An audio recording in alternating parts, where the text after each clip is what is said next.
tous, on est à la Lyon eSport et je suis avec un invité un peu spécial avec Bora. Bora, bienvenue déjà. Et qu'est-ce que ça fait de revenir en France à la Lyon eSport? Merci. C'est la première fois, donc même en tant que joueur, j'ai pas pu y participer en tant que manager. Et là, c'est encore plus spécial vu que c'est l'équipe qui va y participer. Ça fait très plaisir de pouvoir jouer en France et donc on est là aujourd'hui. Alors c'est la première compétition du PSG en dehors des Challenger Series. C'est la première fois qu'ils vont jouer sur scène, en LAN. Il y a un peu d'appréhension dans l'équipe. Comment elle a vécu le déplacement? Alors, on a décidé, enfin, on va dire, on a évoqué le sujet de participer à la Lyon eSport, d'une part pour qu'ils aient plus d'expérience, donc sur le long terme, c'est quelque chose de très bénéfique. Et ensuite, ça va leur apporter de l'expérience en plus. Donc jouer devant un public, devant la scène, même si ce n'est pas forcément les mêmes conditions que, admettons, les LCS, c'est toujours quelque chose de très bien à cette échelle-là. Donc c'est pour ça qu'on est venu. T'as pas un peu peur, vu que le Challenger Series, la dernière journée est dimanche contre Millennium, que la fatigue joue ou que ça influe le résultat de dimanche pour toi? Alors, notre priorité, bien évidemment, c'est les Challenger Series. Euh, on est venu en prenant en compte tous les paramètres, donc les joueurs en eux-mêmes, puis on prend du recul en tant qu'au niveau du staff.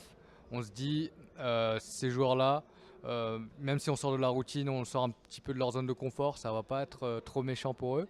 Et on a vu beaucoup plus de points positifs que de points négatifs. Et donc, sachant que eux voulaient la faire, donc on s'est dit, voilà, on y va. Ah, pour la LAN, vous êtes seed 1. J'imagine que le résultat minimal, c'est la finale pour l'équipe du PSG, au moins.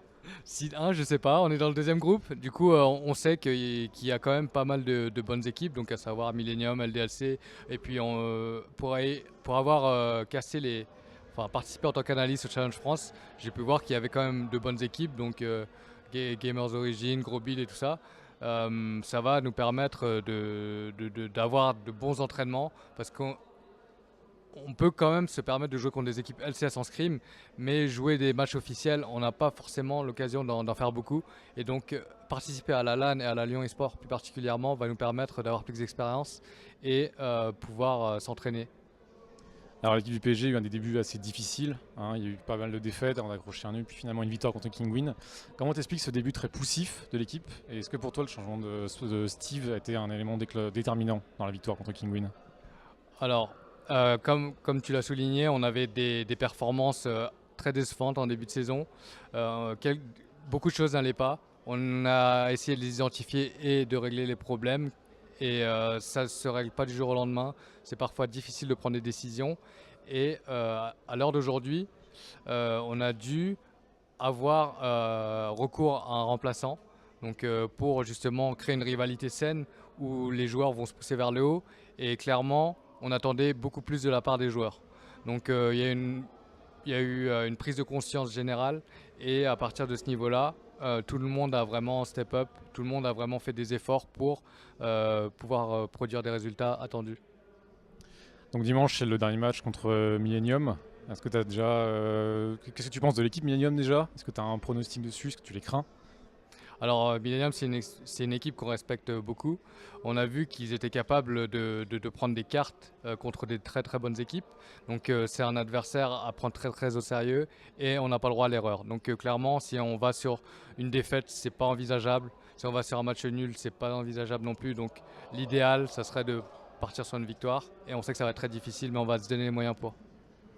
Il y a un scénario avec les die-break, etc. Le PSG puisse finir quatrième, ce qui voudrait dire réaffronter Schalke. Schalke semble tellement au-dessus des challengers cette saison. Est-ce que pour toi finir quatrième, c'est synonyme de rester en challenger ou vous avez quand même une chance contre Schalke? Alors maintenant, dans l'immédiat, on va être honnête, ça serait de se qualifier pour les playoffs. Euh, Après, si on pouvait éviter Schalke, ça serait bien. Mais voilà, pour mériter notre place, je conçois qu'on doit quand même battre notre adversaire. Donc si on est amené à affronter Schalke, on fera tout le nécessaire pour être préparé au mieux et être prêt le jour J. Merci à toi pour l'interview. Et puis je te souhaite bonne chance du coup pour la Lyon eSport avec le PSG. Et un peu moins contre dimanche contre le Millennium. Si tu as un dernier mot à dire. Merci. Bah, merci à toi et merci à tous ceux qui nous ont suivis. Et c'est toujours incroyable de voir toute cette effervescence qu'il y a autour du club Paris Saint-Germain. Et donc, merci à tous pour le soutien. Merci à toi.